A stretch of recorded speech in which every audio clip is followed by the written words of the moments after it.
الحمد لله الذي جمع قلوبنا عن حاجته وأحد صفوفنا على معروفه وألقى فينا الحب والأخوة بيننا برحمته.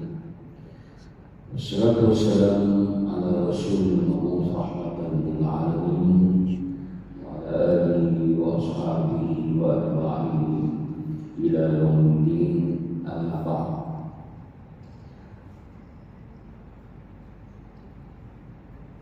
Muslimin dan muslimat yang berkhistian, alhamdulillah, mulia sama-sama untuk panjatkan kesyukuran kepada Allah SWT yang masih beri kekuatan kepada kita, kekuatan yang bersyukur kepada kekuatan Allah SWT. Kalau kita menuruti apa sahaja yang perintah oleh Allah SWT dan menjauhi larangannya, merupakan kekuatan yang cukup hebat. Karena itulah kita ini dengan kekuatan Allah SWT, sumber kekuatan yang Allah tidak hadir saja untuk sholat subuh lima. Karena sholat subuh lima itu syarat asasi yang mesti dipenuhi sebelum terlibat dengan berita kosong. Tak pernah tinggal sholat subuh. Ya. Jadi hari itu bukan saja sholat subuh lima, tapi juga mengislamkan. Karena inilah yang memberi lonjakan keimanan kita ini terus-menerus. Karena itulah Allah SWT mengekalkan Yahudi sampai ke akhir zaman. Kali itu kaum lain yang dia curah, ya. Tapi Allah kekalkan sebagai ujian yang cukup berat kepada kita untuk hal ini kita mau di bumi Palestin. Allah kekalkan ini sampai turun yang Isa maupun berjalan atau mahal. Bahawa situasi ataupun zaman itulah orang umat Islam akan berani di mana saja itu. Ya, itulah saatnya itu. Tetapi yang berlaku hari ini Allah memberi kemenangan sendiri. Karena Allah sudah menjamin bahawa kumpulan kecil yang ada di bumi Palestin itu dengan hadis Nabi Muhammad yang menyatakan bahawa mereka ini akan kekal sampai munculnya Imam Mahdi. Suatu muslimin dan muslimat berkali ini saya akan bawa perkembangan terkini tentang kemenangan kecil. Walaupun dulu awal kita tahu daripada media medsos yang memaparkan kepada kita tentang tragedi yang menyayat hati, ya. Tetapi ke depan benar-benar berdebat dengan Brigade Al-Qassam, saya kementerian Hamas, bahawa kita sebut betul luas, buku betul luas. Jadi insyaAllah pada pagi ini saya mengambil peluang biasa suruh untuk kita melihat masalah banyak. Kita tahu bahawa sesudah mana Brigade Al-Qassam menunjukkan kecurangan dalam perang kelima ini, menyebabkan kita lihat negara-negara Arab butuh kawan, yang mereka minggu pertama, minggu kedua masih lagi prinsip. Setelah melihat kekuatan sebenar yang tidak ada pertolongan siapa-siapa, ya, pertolongan siapa-siapa, kekuatan dalam mereka, maka inilah mengubah sedikit pendirian sehingga mereka mengingatkan menyokong untuk gencatan senjata. Jadi kali itu kenapa kita putuskan bercakap tentang Palestin ini, saya nak sebut sebab ada kalangan orang-orang kita Indonesia ini kata awak pun sibuk negara awak. Ya, negara kita pun tak tahu orang lagi. Macam-macam kata masalah. Saya nak katakan Muslim dan Islam terutama kepada orang Islam kata sesungguhnya Palestin ini tempat tinggal pernah di dunia. Ya, jelas kalau kita Nabi Ibrahim alaihissalam, Nabi Lut alaihissalam, Nabi Daud alaihissalam, Nabi Sulaiman alaihissalam. Ya, sehingga peristiwa ini dinyatakan dalam Al-Quran tentang wadi atau lembah semua itu berlaku di kawasan yang bernama Asqalam, berada di Palestin, Kabupaten Kenapa. Ya, di Palestin juga mihrab Zakaria, Nabi Zakaria, begitu juga Nabi Musa alaihissalam. Ya, tempat untuk terakhir setelah mana selamat daripada kezaliman Firaun laknatullah alaih. Mereka dijadikan bumi muqaddasah itu Nabi Musa alaihissalam, muqaddasah itu bumi Palestin. Begitu juga banyak mukjizat yang terdapat dalam bumi Palestin. Ada kelahiran Nabi Isa alaihissalam daripada ibunya Siti Maryam, dan juga termasuk pada akhir zaman di bumi Palestin.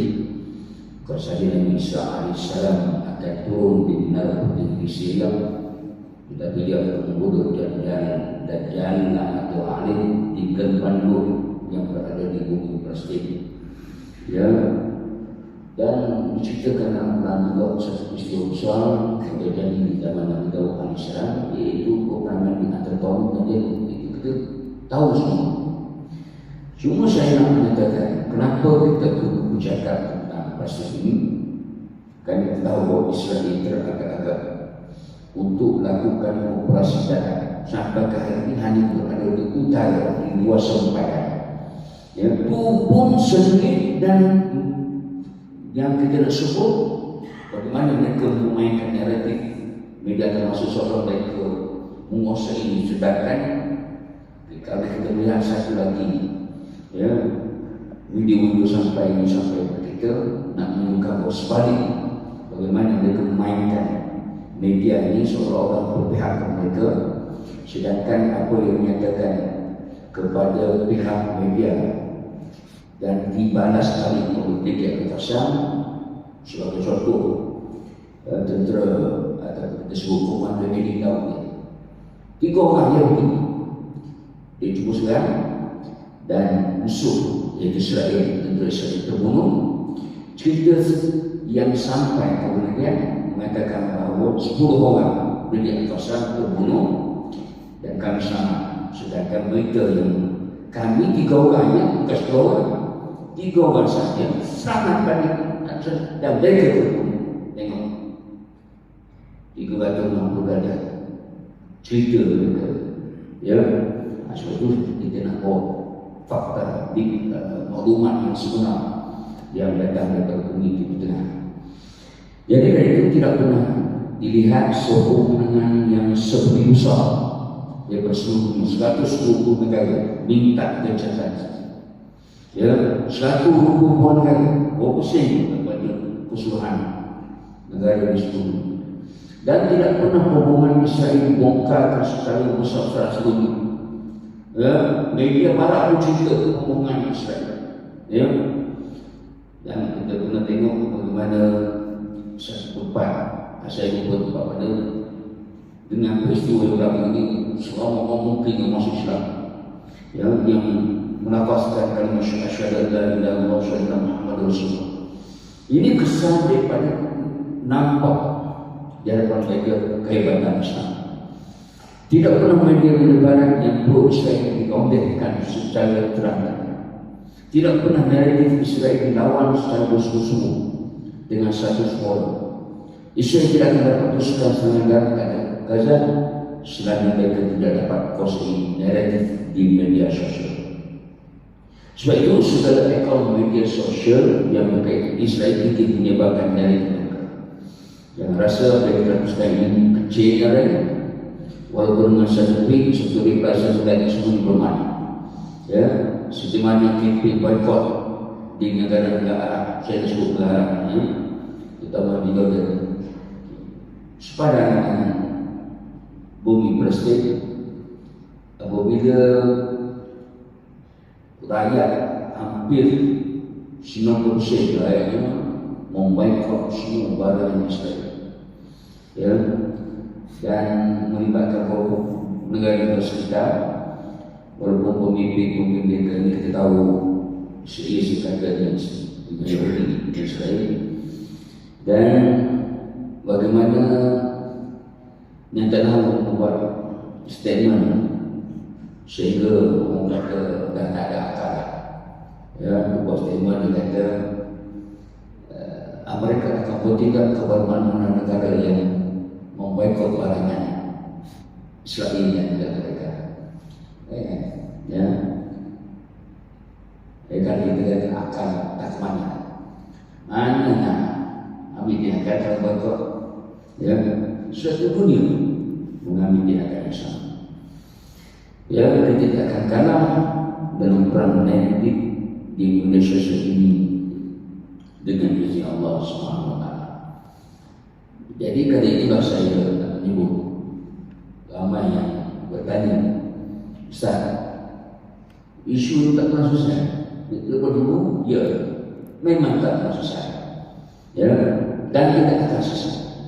Sebab ini isu yang saya nyatakan kepada muslim dan muslimat bahawa sebentar tadi saya menyebut Allah ingin kekalkan etnik Yahudi ke suatu tempoh yang tertentu sebagai ujian kepada umat Islam sepanjang zaman, supaya melihat sentiasa berkekalan sehingga pupusnya mereka ini dari atas muka bumi kuasa melama serta turunnya Nabi Isa AS lalu membunuh dan laknatullah alaih. Ketika itulah terjadi situasi yang dikabarkan oleh Nabi SAW an Abi Hurairah anna Rasulullah sallallahu alaihi wasallam qala la taqumu as-sa'ah hatta yuqatila al-muslimuna al-yahud fa yadhkuruhum al-muslimuna hatta yakhtabi'a al-yahudi min wara'i al-hajar wash-shajar fa yaqulu al-hajar aw ash-shajar ya muslim ya Abdullah hadha yahudi khalqi fata'al faqtulu illa al-warqa fa'innahu min syajaril yawm. Yang Rasulullah Abu Hurairah radhiyallahu anhu berkata bahawa Rasulullah sallallahu alaihi wasallam bersabda, tidak akan terjadi kiamat sehingga kaum muslimin memerangi kaum Yahudi. Tengok, sebut statement jelas Nabi, sehingga kaum muslimin semuanya memerangi kaum Yahudi. Sampai tidak ada tempat perlindungan Yahudi di atas muka bumi ini, sehingga digambarkan mereka itu berlindung di balik batu tubuh. Mananya tanah terbuka di surat kedua sudah tidak ada tempat lagi untuk Yahudi. Situasi ketika itu. Lalu pokok dan pohon langsung tidak bekerjasama dengan pokok Yahudi ini. Lalu Nabi menyebut mereka berbicara, pokok dan pohon berbicara. Kata ulama ada dua pandangan. Satu menyatakan dia ada suara di balik batu pokok. Mereka menyebut, wahai muslim, Subhanahu wa ta'ala ketika itu, wahai hamba Allah, Abdullah, yaitu mujahidin ketika itu. Ini Yahudi di belakang. Sebut Yahudi itu sembunyi belakang ini. Mari bunuhlah. Ya, mari bunuhlah. Nak menunjukkan keadaan yang begitu teruk, situasi yang terpaksa dihadapi oleh orang-orang Yahudi. Ya, kecuali satu pokok wakaf. Yang kedua paling turun menyatakan lisan hal, bukan bercakap, bukan suara keluar dari pokok atau batu, iaitu perbuatan yang menunjukkan bahawa pokok tunjuk. Seperti mana kita tahu dalam hutan pokok bergerak, sekarang kita tahu pokok bergerak, tapi kau berjalan. Dia menunjukkan seolah-olanya kepada kaum muslimin ataupun orang Islam kata itu musuh ada di belakang ini. Kecuali pokok-pokok tengok perintah Nabi ilmu mukjizat Allah SWT. Walaupun dia musuh Allah SWT, tapi Allah bagi peluang ada tetap dirinya. Tengok rahmat Allah. Walaupun itu musuh Allah, Allah beri ada satu yang menjadi patah mereka dari pokok-pokok. Suatu 3 tahun lepas, pokok-pokok yang ditanam suruh Israel, suruh Palestin 1.7 juta ibu Muhammad seperti sebab menimbulkan hukum. Itu yang pertama saya sebut. Yang kedua, Yahudi Zionis berjaya meyakinkan dunia dengan narasi palsu mereka bahawa mereka ataupun itu asal bumi Palestin. Ini yang dimainkan dalam. Beza di antara Yahudi yang sekarang ini Yahudi, beza dengan Bani Israel. Ya, saya nak bawa bagaimana mereka menyalahgunakan perkataan Israel ini yang menuju kepada apa yang disebut oleh Allah SWT millat Abikum Ibrahim huwa sammakumul muslimin minkum. Bukan bapak kamu Nabi Ibrahim AS, di mana Allah menamakan kamu orang-orang Islam semenjak dahulu. Dan juga di dalam Al-Quran di surah Al-Hajj ayat 78, bermakna Bani Israel itu ialah muslimun yang dijanjikan oleh Nabi Daud AS daripada sungai Nil sampai ke sungai Furat. Itu kawasan kamu, bukan kamu Yahudi sekarang ini, tetapi itu Bani Israel muslimun. Jadi kali itu yang dimainkan dari kepada dia sehingga barat menukar mereka seolah-olah mereka menampak balik tanah yang telah dirampas oleh kaum muslimin zaman dulu yang mengambil tanah mereka dan tanah mereka yang ambil mereka nak balik.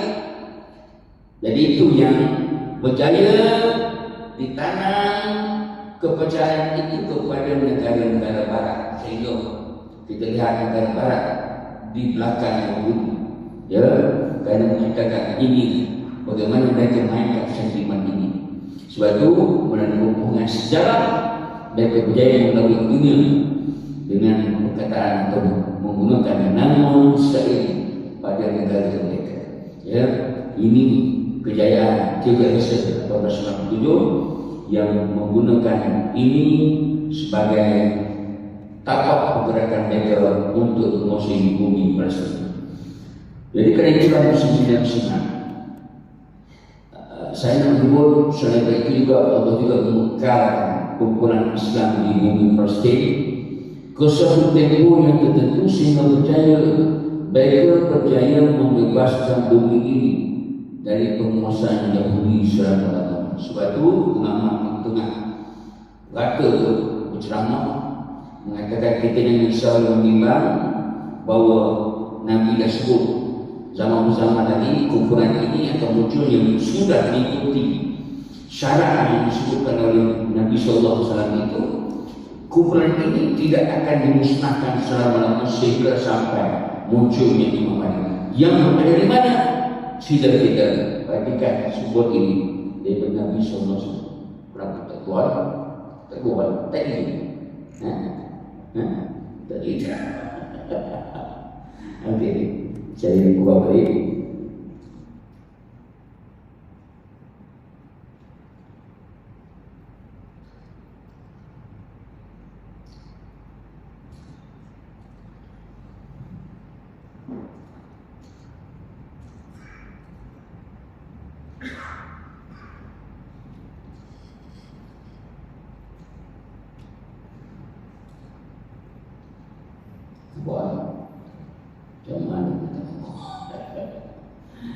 Bagi muslim dan muslimat yang Indonesia,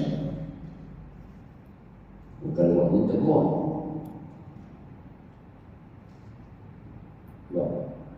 Okey. Nabi SAW menyatakan dalam hadisnya, An Abi Umamah radhiyallahu anhu qala Rasulullah sallallahu alaihi wasallam la tazalu ta'ifatun min ummati al-haqq zahirina 'alayhim bi'aduwwin qahirin la yadurruhum man khalaqahum wala man khadharahum. Qila aina hum ya Rasulullah? Qala di Baitul Maqdis wa akna Baitul Maqdis. Dari umat Abi Umamah radhiyallahu anhu, dan berkata Rasulullah SAW, akan sentiasa ada sekelompok umatku yang berada di atas kebenaran, mengalahkan musuh-musuhnya, dan orang-orang yang musuh mereka tidak akan mampu menimbulkan bahaya terhadap mereka kecuali sedikit musibah. Demikian keadaannya sampai akhirnya datang usaha Allah tempoh tertentu, sehingga dinyatakan oleh ulama tempoh itu ialah kemunculan Imam Mahdi. Wahai Rasulullah sallallahu alaihi wasallam, di manakah kelompok tersebut? Lalu Nabi sallallahu alaihi wasallam menyebut mereka berada di Baitul Maqdis dan bersekitaran Baitul Maqdis. Ini yang kita yakin dan kita lihat kepada hari ini. Allah kekalkan kumpulan ini sampai bila-bila. An Abi Hurairah radhiyallahu anhu anna Rasulullah sallallahu alaihi wasallam qala la tazalu isabatun min ummati yuqatiluna ala abwabi Dimashq wa ma hawla wa ala abwabi Baitul Maqdis wa ma hawla la yakun fitran man khadarahum dhahirina ala haqqi ila takun as-sa'ah. Abu Hurairah radhiyallahu anhu berkata bahawa Rasulullah sallallahu alaihi wasallam bersabda, akan sentiasa ada sekelompok umatku yang berjuang di sepanjang pintu-pintu masuk dan dan sekitarnya juga di sepanjang pintu-pintu masuk Baitul Maqdis dan sekitarnya. Mereka tidak boleh dikalahkan sekalipun ada pihak yang mau membatalkan mereka, dan mereka ini muncul menegakkan kebenaran sehingga datangnya hari. Hadis riwayatkan Imam Bukhari dan Imam Muslim. Suatu isu krisis konflik di antara Yahudi dengan kumpulan ini sampai bila-bila. Pusingan kemenangan itu akan berpusing, menang kalah, menang kalah, menang kalah. Ya, apa yang disebut ya menang jadi Arab, kalah jadi Arab. Itu yang berlaku. Suatu saya nak menyebut kenapa perang kelima ini perang kelima pada 7 Oktober lepas, sebab kita nak melihat sedikit. Saya tidak mahu pada ini hanya sekadar nak cerita bentuk akademik dan sejarah itu kita sudah malu. Ya, cuma saya nak bawa di akhir nanti perkembangan terkini yang perlu kita ketahui. Yang mana perang pertama tahun 48-49 berlaku gencatan saja. Perang kedua 1946 Israel mengalah. Perang ketiga Israel menang. Tahun 7 perang keempat 6 Oktober 1993 gencatan saja. Perang kelima 7 Oktober kemungkinan kemungkinan besar gencatan saja. Ini yang berlaku dan saya tidak mau menanyakan kali ini pasal ini. Kalau perkara yang akhirnya kita tahu sangat banyak orang masuk, ya kemungkinan kepala kita tidak kena pergi utamanya tempat susunya. Sebab itu saya nak bawa beberapa isu yang berkaitan, terutamanya saya nak menyebut ya, ramai di kalangan kita yang saya nak sebut sedikit ya. Saya nak sebut sedikit berkaitan dengan ramai yang tidak dapat bezakan di antara Hamas dengan Fatah. Ini saya nak bawa sedikit supaya kita dapat memahami sebenarnya isu. Ya, jadi saya buat perbezaan supaya nampak. Ya, Hamas dan nama perubahan Harakatul Muqawamah Al-Islamiyah. Tulisannya Harakat Al-Muqawamah Al-Islamiyah, yaitu gerakan perjuangan Islam dan cabang dia pusat cabangnya yang cabang ketenteraannya Brigjen Ezudin Al-Qasar yang ditubuhkan secara resmi 1950. Fatah yaitu Harakat Tahrir Al-Watani Al-Palestini, ya, gerakan pembebasan, ya, kebangsaan rakyat Palestin. Cabangnya yaitu yang kita kenali PLO, cabang itu, ya, bukan dia yang PLO itu yang kita kenal PLO, Harakat Fatah, ya, Palestine Liberation Organization. Dan kita tahu bahawa pengasas Hamas ialah 6 pengasas, dan kita tahu adakah kaki yang masih hidup atau tidak, itu menjadi rahsia mereka. Dan ini adalah pengasas Syekh Ahmad Yassin, OKU dan Buta, Dr. Abdul Aziz Al-Ratisi, Syekh Surah Syahadat, Muhammad Syamah Isa Al-Nasar, Abdul Fattah Al-Khan dan Ibn Al-Yazuli, yang ditubuhkan pada tahun 87 serentak dengan Intifadah Pertama.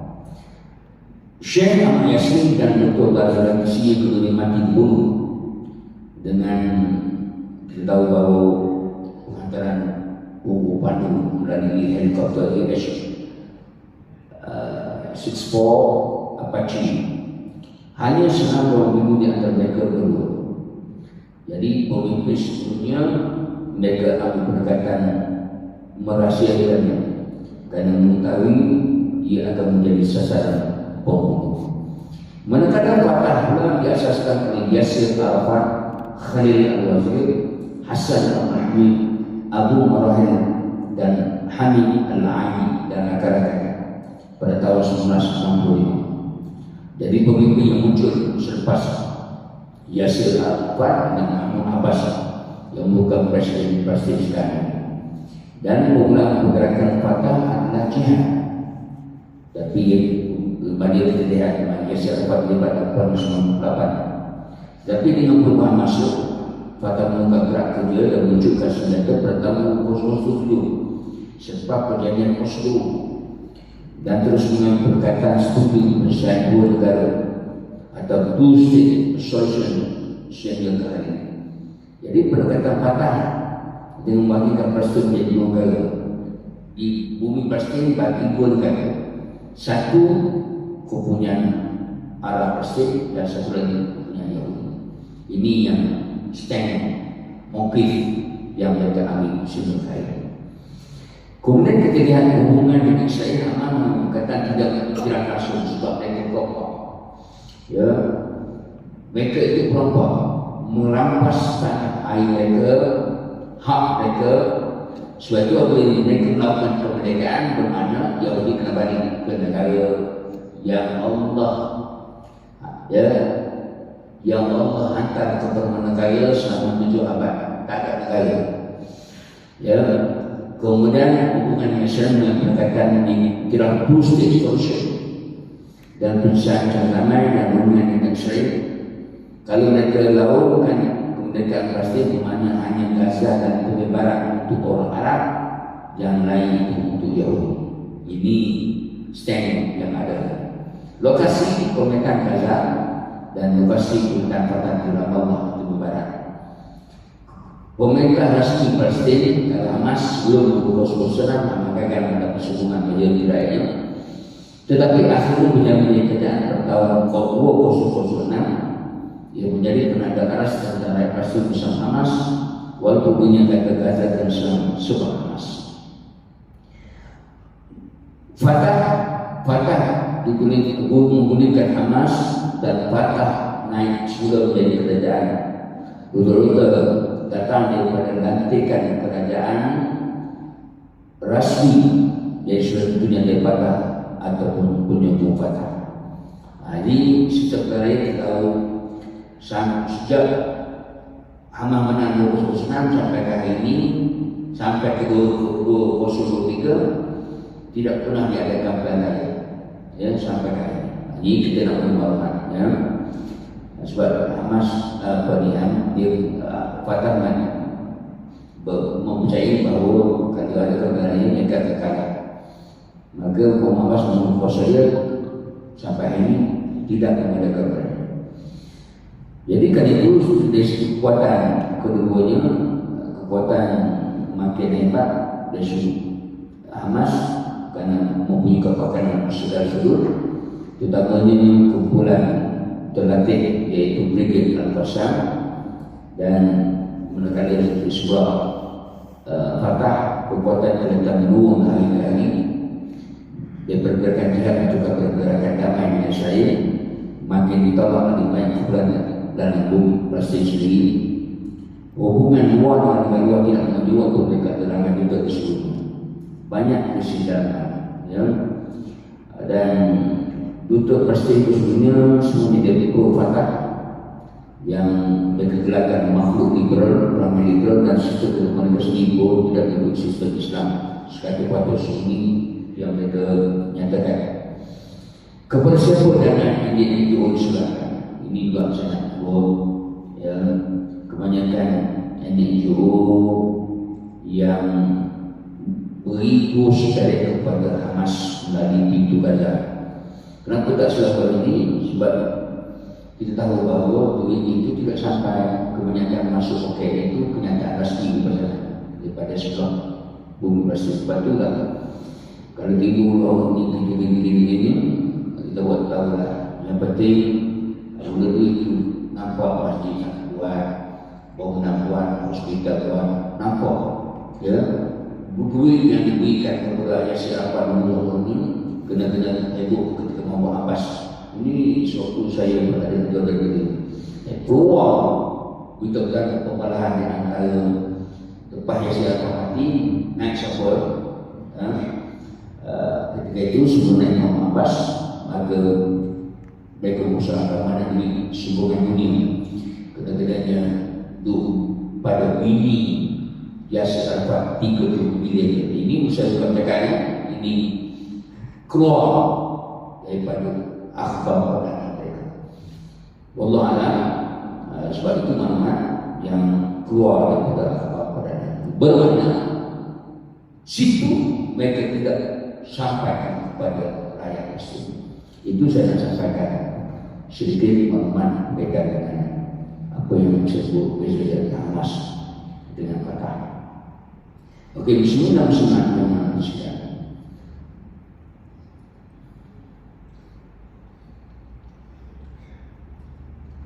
Berbalik kepada cerita kita ini,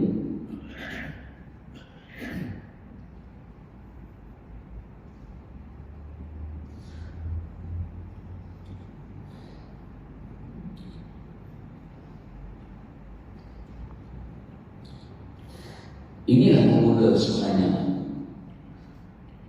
Bermula sebenarnya kenapa Hamas bertindak cepat ini, dan ini juga memainkan peranan. Ya, kita nak tahu kalau orang yang di dalam Palestin menjiwai bukan ini, dia tahu terpaksa bertindak sebelum nasi menjadi bubur, ya. Dan kita tahu bahawa Netanyahu dalam ucapan di Pertemuan Agung PBB Unggah 2023 telah menyatakan ini faktor, ya, kejayaan yang menyatakan bahawa setelah normalisasi daripada beberapa negara Arab terutama negara Teluk dan terakhir sebelum terakhir iaitu Saudi nak menandatangani normalisasi dengan Israel dan hampir nak menandatangani, maka ini sudah melengkapkan bagi pihak Netanyahu dan mengisytiharkan ketika itu tengok surat itu peta yang mereka tunjuk bahawa bumi Palestin sebenarnya adalah bumi mereka. Dan mana bumi Palestin? Bumi Palestin tidak sama ada berada di utara Saudi atau di selatan Jordan atau berada di sebenarnya Sinai. Ya, kosa pasti Sinai yang dikatakan sesaknya kaum Musa dan fanatik, yaitu transina ya. Kalau saya berubah, nak takkan saja. Ini yang menyebabkan Hamas berkepentingan dengan organisasi Israel yang beberapa negara Arab, kejayaannya, ucapan yang tenang, segera menunjukkan negara Islam mereka tanpa produk Palestin. Kemudian Palestin akan diperiksa kekuasaan yang tetap di utara Saudi dan Jordan, dan apatah lagi kezaliman terhadap hak-hak produk Palestin secara berdosa dengan membunuh, menangkap dan membawa mereka ke dalam penjara sehingga lebih daripada 5,000 orang. Tanah-tanah dan rumah mereka tanpa hari-hari di alam, ya, daripada tanah aman mereka, sehingga tinggal 3% atau kurang sehingga tinggal Gaza itu. Inilah kawasan terakhir, dan penguasaan dan kawal yang Zionis ke atas Masjid Al-Aqsa semakin luas dan melebar. Tempat ibadat kita orang kotor. Siapa maksudnya begitu ya.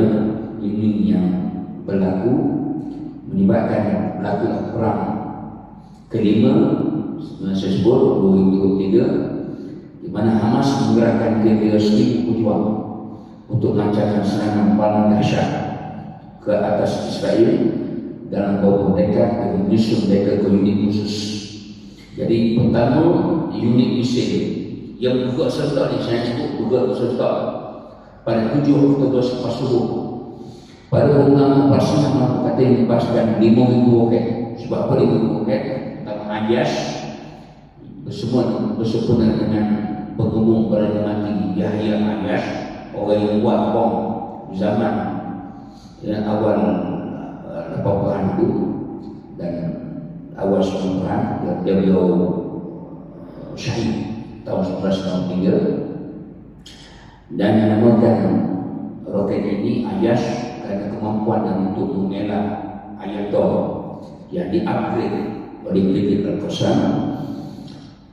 Jadi kali itu 5,000 sampai berhenti lepas subuh itu bertujuan untuk menimbulkan kejutan dan keguguran sambil menyediakan perlindungan kepada pejuang Brigade Al-Qassam untuk menembus pagar melalui Gaza. Boleh kita saksikan sedikit.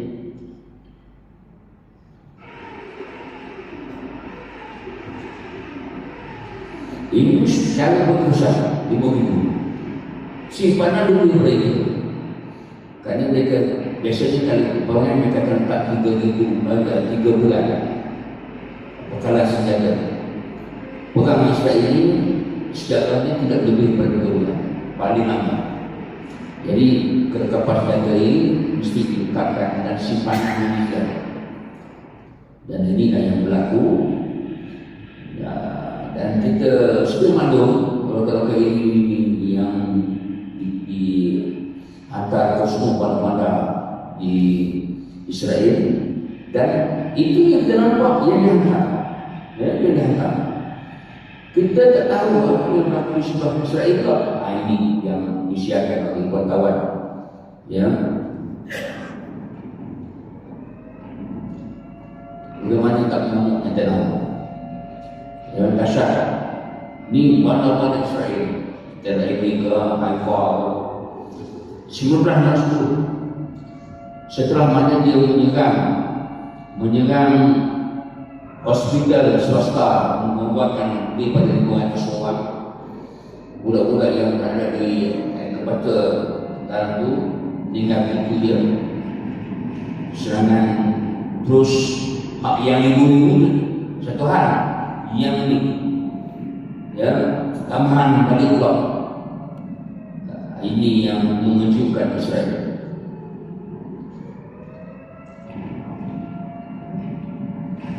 Sebab itu jangan melekeh Brigade Al-Qassam. Sebab mereka, kita tahu bahawa Syekh Ahmad Yasin ketika mengasaskan dan serta Intifada pertama bermula dengan melemparkan. Ya, di saat itu ada satu wartawan bertanya beliau, "Wahai Syekh, kami telah mengasaskan satu pertubuhan kedua selepas Fatah, yaitu Hamas, yang maksudnya perjuangan Islam. Tetapi yang kami musyrikin, kami bermula tidak seperti mana Fatah bermula dengan senjata. Kami bermula dengan melempar batu, dan dunia mengetawakan kamu. Manalah kemampuan kamu untuk berdepan dengan kekuatan dahulu yang cukup canggih, dengan belakang